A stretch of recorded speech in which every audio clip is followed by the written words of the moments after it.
Hello, this is Dr. Shore. Welcome to today's lecture on Overton Chapter 6, Curriculum-Based Assessment and Other Informal Measures. We'll be talking a lot more about CBMs, different types of CBMs, construction of them, and other procedures related to those assessments. Our agenda, if you're taking notes, I'd really recommend that within your notes you set up a lot of little T charts. We will be discussing different differences between CBAs, CBMs, performance and authentic assessments, and so forth. After we talk about the chapter, some of the main points from the chapter, I will be talking about the CBM survey through a brief discussion so that you know what is expected of you for that assessment in this course. Let's talk in general about the contemporary assessment model in 2013 here. Really, one of the main ideas with assessment is that we want to prevent problems and issues occurring before they happen. So as we assess, we know where the children are, and we can develop early intervention strategies to help students before they truly fall behind. And it's through this closely monitoring and assessment that we can implement research-based, evidence-based interventions in a timely manner to meet our students' needs, whether they are in the RTI process already or before they get past Tier 1 on our RTI process, that hopefully we can head them off at the pass and prevent major issues from happening before they're recommended for things like special education. Talking about two different types of assessment in order to meet those needs, we have curriculum-based assessment, CBAs, and curriculum-based measurements, which are CBMs. Curriculum-based assessments, as it kind of sounds, this is when it's an assessment of the curriculum. You want to assess whether the student has achieved a piece of the curriculum. This might, and this is an informal assessment, so it might take the, as an example, it might take the picture of, if you can think of observations, interviews, performance reviews, work samples, portfolios, interest inventories, etc., maybe even checklists or questionnaires. CBAs are designed to say, okay, did they meet the skill or performance level for the curriculum? Did they meet that topic? CBMs, however, are designed to monitor student progress frequently by comparing the student's progress with the expected rate of progress.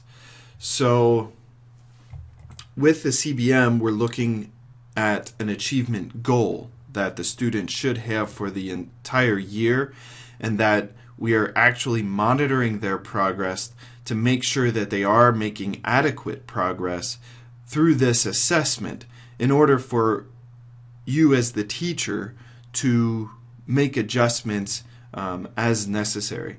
CBMs are considered formative types of evaluation. That brings up a whole nother issue when we talk about how do you grade. Do you include formative assessments as a major part of your grade versus summative assessments? And we know that summative assessments, of course, are those assessments that you give at the end of the instructional period that measure all of your objectives. But these CBMs, being a formative assessment, a formative type of evaluation, really lets you see progress. I'm going to go through one example of a CBM in reading fluency here in just a second. So we could construct CBMs for reading. So for instance, and this is again as another T chart here, if we're creating a CBM for reading fluency. We could create probes, grade level reading passages. These may be at an instructional level for special education. Basically, these probes, these grade level reading passages, should be at, if you have a child, and I think the book talked about 4th grade level, the child should be reading, passages that are at that 4th grade level in order to get a clear measure of the progress that the child is making towards a reading fluency goal for the end of 4th grade year. Students will read the passage orally for 1 minute while the teacher records errors. I think one of the biggest examples of reading fluency product that's out there is Dibbles. Dibbles has a high correlation for the high reliability correlation coefficient. So it's a good product out there for measuring that reading fluency. Some of the metrics might include with this the number of words read correctly per minute, the accuracy rate, and when you look at prosody, you might have some sort of rubric that works with that.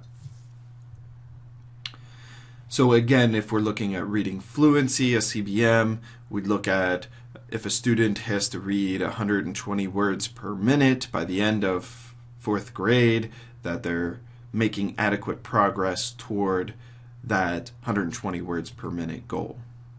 For reading comprehension, one of the good CBMs that you could create is a maze fluency. I think many of you are already familiar with maze reading comprehension choices, where they're given that passage, that 4th grade passage, and we delete every 7th word or every 3rd word or every whatever nth word, and then we have 3 choices that are there so that the student can make a nice choice to see whether they actually understand what it is that they are reading.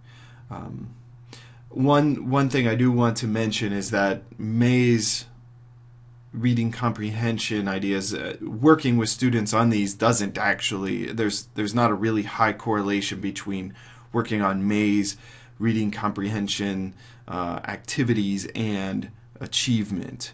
Even though it sounds like a really great idea, it's not really meant for increasing achievement in the classroom.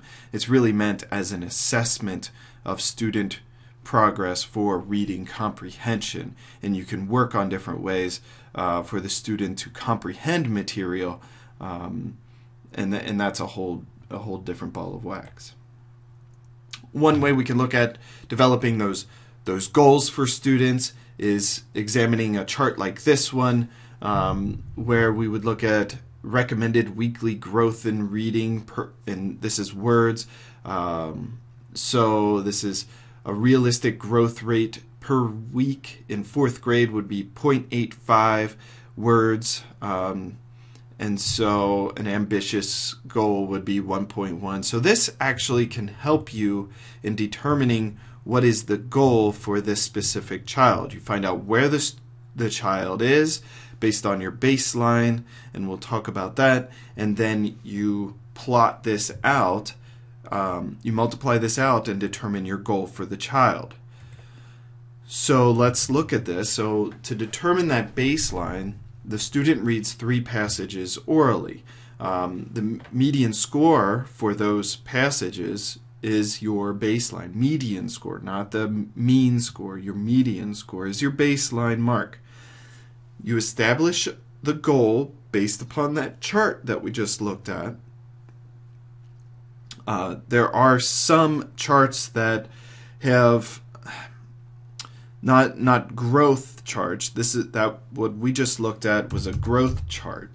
But I have seen charts as well, research-based charts, where you can get a goal for every student at the end of 4th grade should be reading, at this mark, and so on with that. But what's really nice about this chart is that you can create a growth chart to see where a child should be in 20 weeks or where they should be in 10 weeks.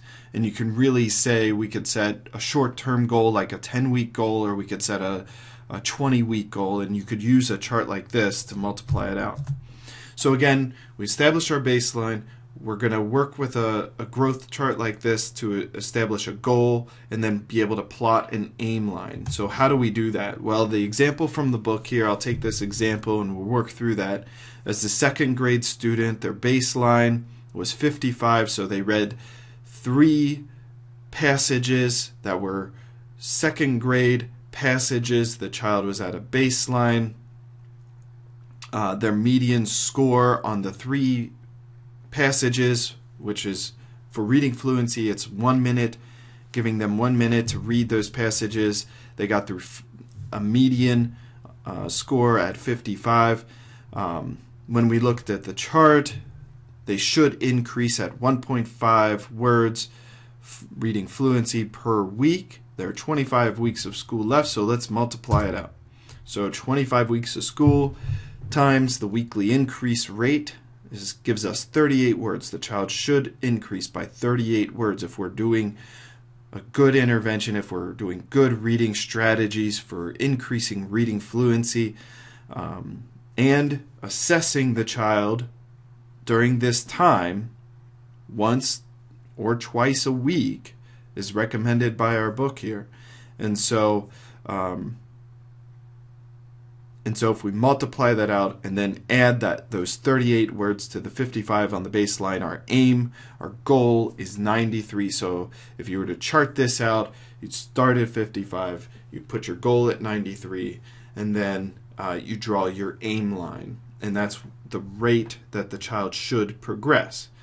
Now, if they progress that way or not is, that's up to the methods and the child and all those other variables.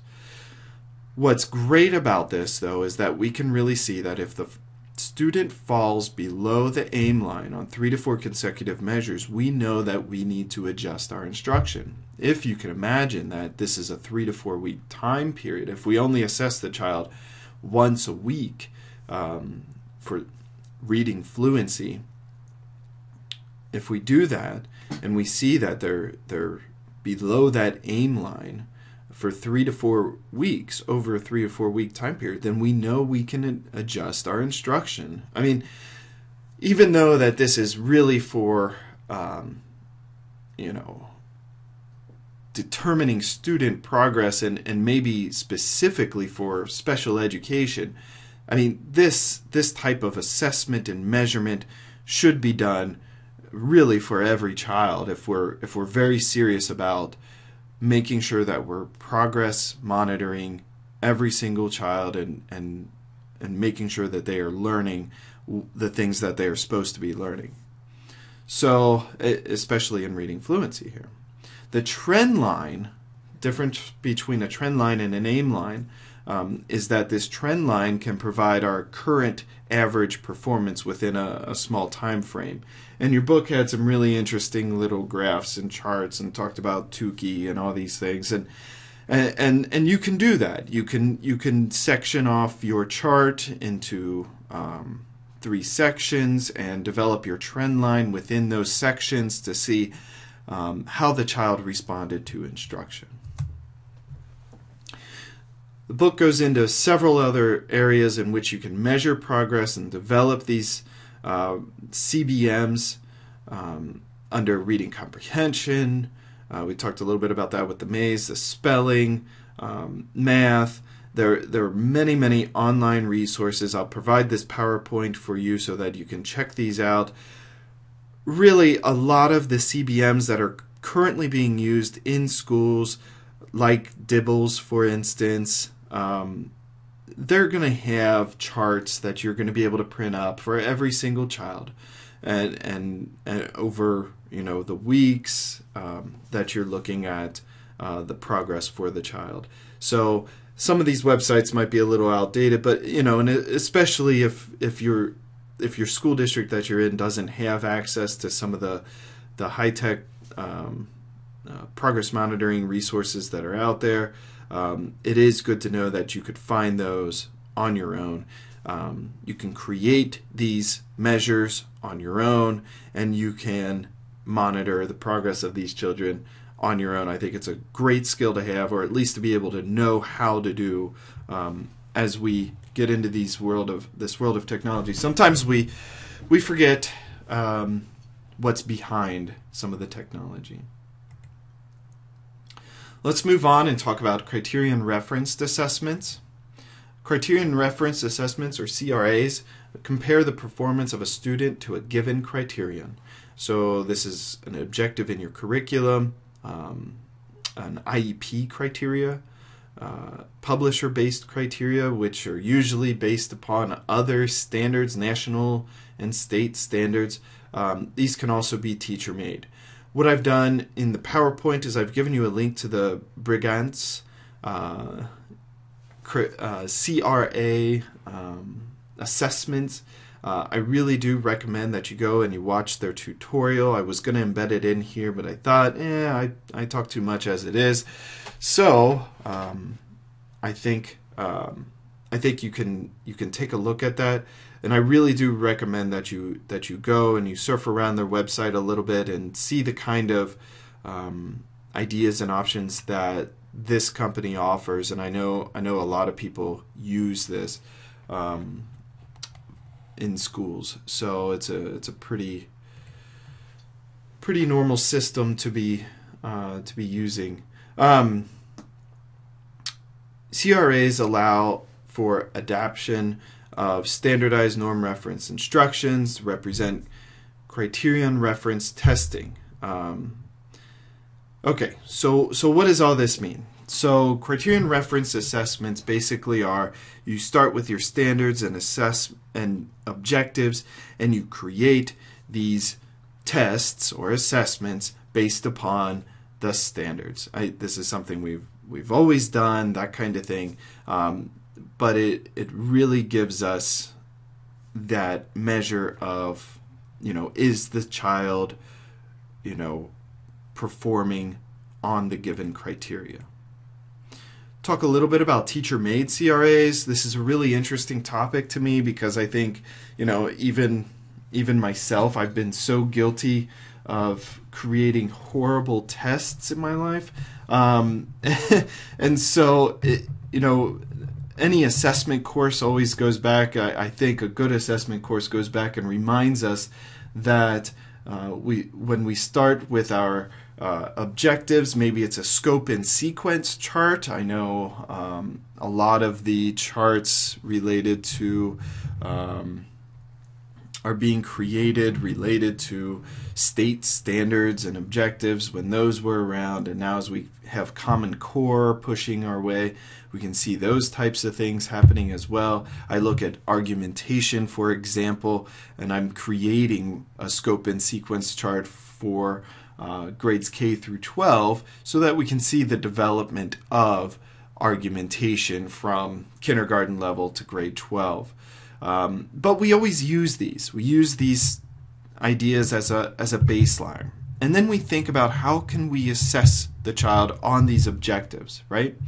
And so we want to make sure that all of the objectives are measured.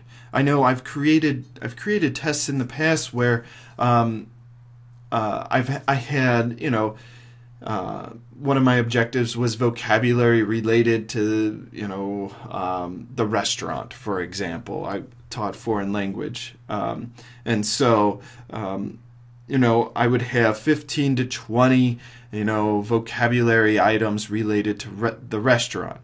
Well, it's probably overkill, right? So if they know all the vocabulary related to a restaurant, I could probably measure that in five items that could meet that objective, right? And the child has to score perhaps an 80%. So they had to get 4 out of 5 right in order for me to say that the child met the objective, right? However, in the past, I never thought about it that way. I always thought, well, they need to know all these words, so I need to put all 20 words on the test. But that's not necessarily the case. The other idea on this is nowadays we have so many standards, we have so many objectives to meet that we can forget to put those on. So my example with the restaurant vocabulary, I'd put 20 items with the restaurant vocabulary, and then I'd only have 2 items that had to do with culture because the test was getting so long. So, if a child missed 1 out of culture, they were at 50%. And how could I say that somebody knew, about culture, French culture related to the restaurant if they missed 1 out of the 2 questions? So there was no way I could say that the children were at a mastery level. And usually when we talk about mastery level, we're talking about 90, 95% and above. So anyway, I bring this up, teacher-made CRAs, I bring this up because we want to make sure that our tests are directly linked to the curriculum and that this device used as a direct measurement is actually measuring what it is that we need to be measuring based upon our standards and objectives. And I'm just reiterating this for you because it is so difficult when you're in the moment of teaching and assessing and making sure students are on progress that we remind ourselves of this. One of the things about teacher-made tests and CRAs is that we don't really know about growth. We know that they meet the objective for the skill or the procedure, whatever it is, but really it's not a measure of growth, which is why CBMs are a measure of growth. Teacher-made tests, I'm not going to go over this a whole lot because I've already been talking for so long here, but I just wanted to make sure you're aware of a lot of the problems with teacher-made tests. The book gives a really horrible chart. Another reason why I did not like the Overton book, because the charts are just outrageous. But the article that I'm going to provide for you in the resources section on the NECA site and as a link through here, this article reminds us of how to make tests.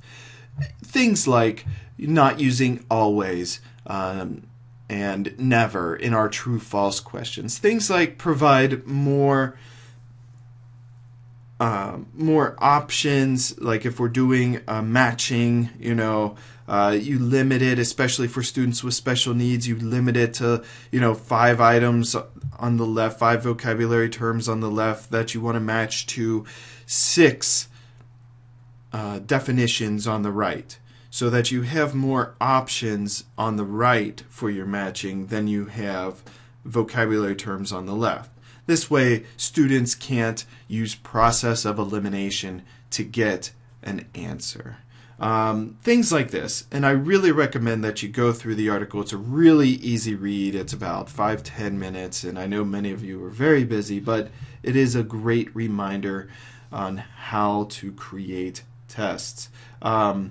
Real quick mention on this is that, and the article talks about this as well, is that most tests are at the knowledge base level, and I really we're training a lot of teachers here these days, pre-service teachers, to use different levels of Bloom's taxonomy in their teaching. Well, why can't we assess at those different levels in Bloom's taxonomy? And I really want to push you to get children to think at those different levels within Bloom's taxonomy. Yes, you need to know that they know the material and that they might have a mastery level of that material as well, but you can do that even through a higher level question. And so I just wanted to reiterate that point as well. Book mentions on several different pages other informal methods of assessment. And again, when I'm talking about an informal assessment, I'm talking about an assessment that you can't standardize, that you can't normalize, you can't find a reliability measure on it, right? And so these items, CBAs, criterion-related assessments, are usually not standardized norm reference tests, although I think that's up for debate a little bit with criterion-related assessments, because I know districts who create criterion-related assessments, these tests for the district for each grade level, summative tests at the end of each unit, and I really feel that these are that you could probably run some good statistics on these things and find out if it's a solid measure. Anyway, let's talk about checklists. These are other ways to informally assess students. Checklist: did the child master the academic or the behavior skill? It's a yes or a no. And that's what I love about checklists. There's no iffy, oh, that multiple choice question was misleading. Nothing like that. It was, did the child, could they build a tower with 6 blocks? Yes or no? And then you have it. Questionnaires, I think these are great because you can get multiple sources of feedback from parents, from other teachers maybe. We can talk about behavior specifically with these, but you might also look at other academic concerns. And questionnaires are an integral part of, I think, any behavioral observations. When you're trying to find out about a problem behavior, I think you must use questionnaires, and talking with the other teachers of the child, the parents of the child, maybe even others, a coach of the child, whatever it might be. But you'd want to get as many sources of information as possible, and questionnaires allow you to do that. Student work samples, of course, are another informal method. These allow us to give grades. These allow us to have a formative assessment to say, hey, where's this child at and where can we go with them? And then, of course, other permanent products, interviews, so on and so forth. Portfolios were in there as well. All right, moving on to performance and authentic assessment. Create a little T-chart here in your notes if you're taking notes. I want to make clear, and this was the first book to really, I think, make this clear even for me, was that an authentic assessment is a performance assessment. It's a type of performance assessment. So I don't really want you to say that, authentic assessment is on its own. It's not. It's really very similar to a performance assessment. A performance assessment, and performance assessments have come and gone in popularity throughout the years. Usually we don't get into these performance assessments because they're so time consuming to create on the front end, and then really they have to change each year, these types of things. But I tell you, if they gain it again, hopefully in popularity with districts and in schools, they're so worthwhile because they're constructivist in nature. It's really the child, creating something on their own in an environment where they're doing, right? That Deweyan principle of, the child in the real world type of thing. Even though, and I want to say this is, the performance assessment can be a larger structure, and you create, your formative assessments. Maybe they're observations, maybe it's a teacher-made test. Maybe the performance assessment has multiple objectives and standards related to it, but the children work on them within that, right? These are units, usually that are created. So they're used with other assessments. But the main difference between a performance assessment and an authentic assessment, and we love authentic assessments, especially in the early childhood grades, is that authentic assessments are really they have to be generalized into a real world setting. So anytime you're getting the child to do something in a real world setting, it is an authentic assessment, even though it's also a performance assessment, right? I saw a great example of this. Children were they were giving speeches on this is early childhood, like a kindergarten, first grade level, but they were giving speeches on stray animals. They were talking about the problem of stray animals. It was something that came up maybe in a discussion in their class, and the teacher decided that, well, we can meet several objectives, right? To problem solve and to read about different animals. They could do informational text about all these different animals and learn about those things and resources in the community. She brought in all these different resources in the community, the animal adoption center, the dog catchers, the police department, those types of things. It was crazy, but the children came up with these real world answers to try and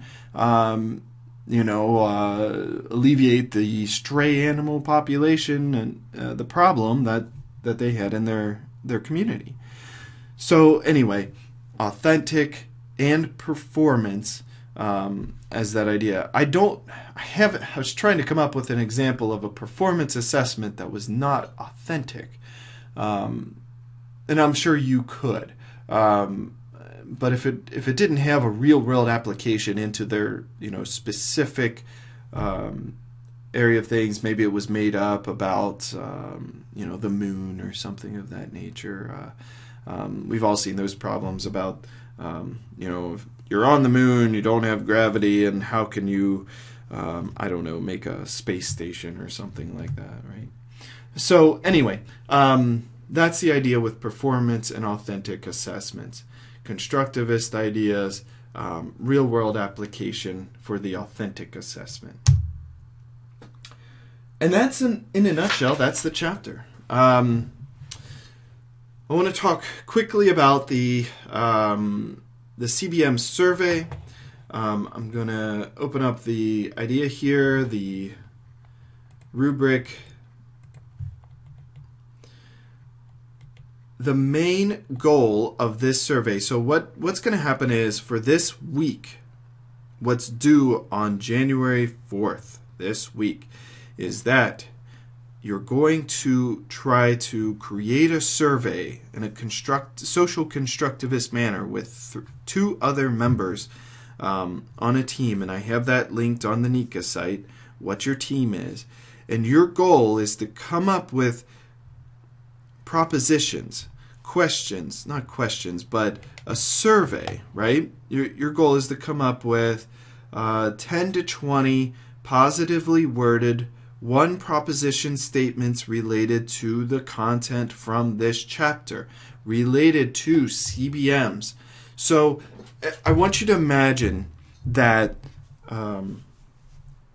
and you're going to do this, but I want you to imagine that you're a committee. You're on a committee, and you want to find out how teachers are they properly using CBMs to monitor student progress. That's a great research question, right? For anybody doing a thesis out there.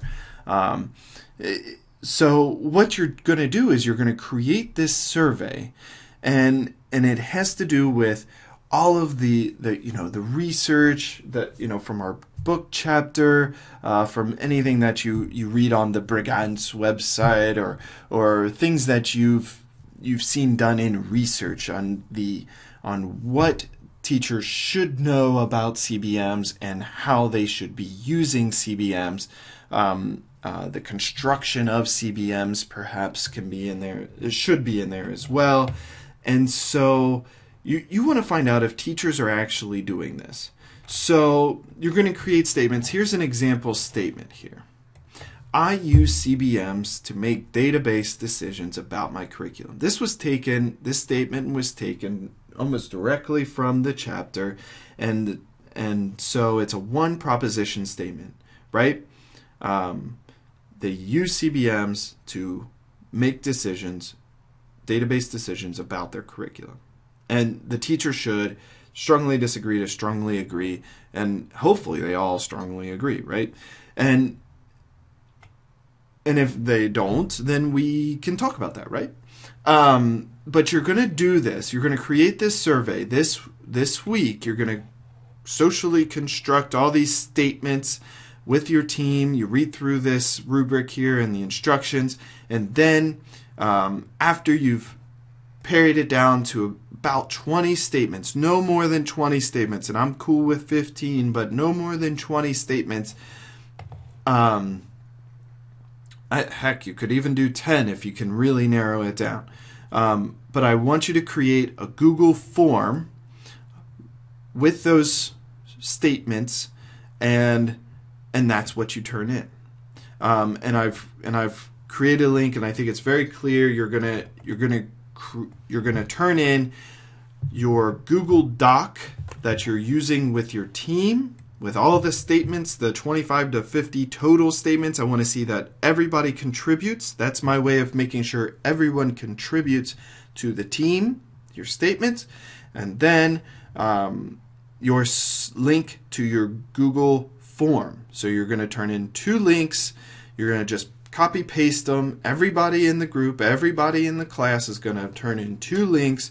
One to the Google Doc that you all worked on, and one to the Google form that you're going to in later weeks administer in schools to teachers to find out if they correctly create and implement CBMs based upon what we know about research. So that is the main goal of this project. The score, when it's related on the rubric, will be a percentage of the total grade, and you can see the rubric there. Any other questions related to this? I really recommend, and some people are using the Q&A forum very well for this class, but I really recommend if you have a general question about the survey or any other assessments related to this course, that you put those questions within the Q&A forum section so that everybody can benefit from them. If it's a specific question, or if you see something related, I know one person saw a problem on a quiz, and that's great. So just email me that, because I have to take care of that. But if you have a general question that's related to projects or assessments related to this course, we can use that forum for good. So I think that concludes this podcast, a tad around 30 minutes, this lecture on curriculum-based assessments and other informal measures. I hope you enjoyed it, and we will talk to you and see you again soon.